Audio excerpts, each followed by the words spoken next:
An elected international director of Toastmasters International, our speaker has learned some differences between the books and her experiences. Let's listen to why you want to consider joining a board of directors too. Take it away, Carol. Thank you, Jim. What a pleasure. You probably are saying to yourself, I do not want to be on the board of directors. I have no idea what it means, but it sounds like work and responsibility. And some of you are going to be saying things like, I have too much time to do other things. I need to do other things, and it's pressing on my brain and my time, and I want to instead be drinking beers with my friends, enjoying the beautiful sunset. That's what I'd rather be doing.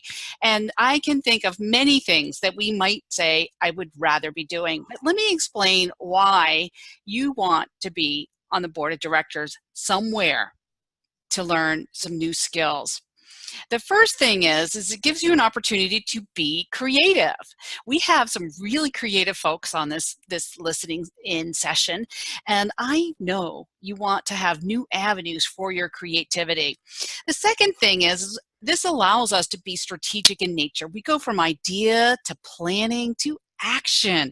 We can actually implement this. Well, sometimes it takes more than our term, but we can implement it. Third, we get to work with an awesome team. Look at these great people, and we get to work together, and they really are great people. I love it. But we do have to be vigilant for groupthink. We don't want to think like everybody else. We don't want to just nod our heads. We have to be independent thinkers to be able to express our opinions and then come back and say, I agree, or I disagree. That's our job. So let's actually talk about our job. Our job is to protect and represent shareholder interests. If it's not a public institution, then we have to protect and represent the interests of the owners. We are to provide checks and balances with layers of judgment and protection. So we have to have judgment. It's okay. And third, we want to establish a shared sense of institutional purpose. We need to know what our purpose is. We need to implement it. We need to go forward and say, I love this organization because of what it represents.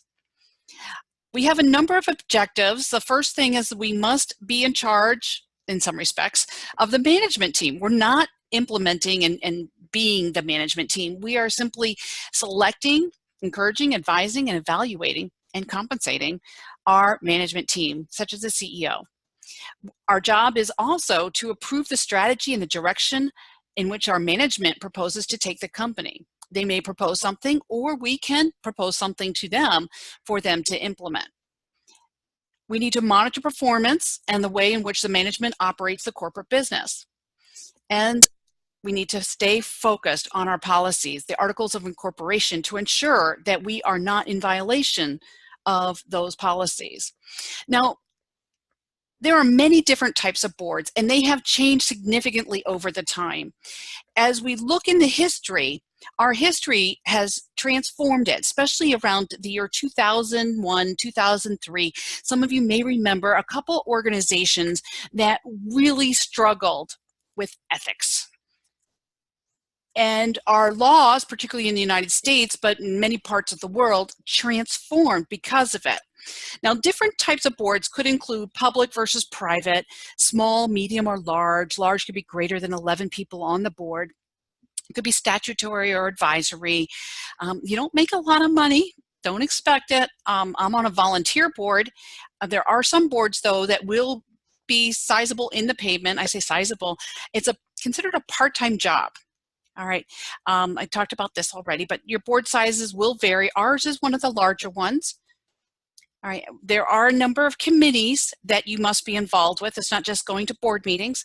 Our committee work includes things such as the finance committee. Almost everybody, every board has you on that finance committee. There's the compensation committee, which I mentioned earlier with the CEO compensation. We have nominating and guidance committees. Such as in this organization with our region advisors, but most organizations are looking at who do we nominate to be the next CEO. We typically will have 6 to 10 meetings per year in the committee work, along with the convention, along with our regular board meetings. It can be sizable, as I mentioned. The meetings may last for 157 hours per year, and that's on average what people have said. Oh my gosh, you said you didn't have time, you'd rather be drinking the beer. I know that, but where else could you get this opportunity to be creative, strategic, and have such great team to be involved with? I want to encourage you to reach out and try this. This was something that I underestimated, not just on time. Yes, I am investing a lot of time in it, but in terms of what I would get from it. I'm very much enjoying the camaraderie amongst the board. I love the decisions that we're involved with and that we're making at the strategic level. So sign on up. Look forward to hearing from you. Cheers. Thank you, Carol.